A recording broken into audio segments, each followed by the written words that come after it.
میں آج کے پروگرام کے صدر محترم سے درخواست کروں گا کہ آج کے پروگرام کے تعلق سے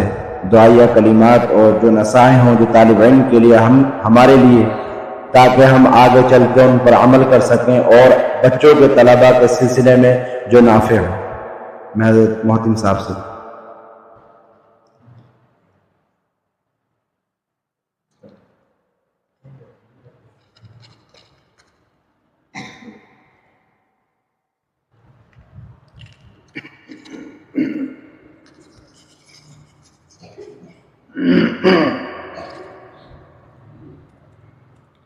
السلام علیکم ورحمۃ اللہ وبرکاتہ۔ نحمده ونصلی علی رسوله الکریم، اما بعد، اعوذ باللہ من الشیطان الرجیم، بسم اللہ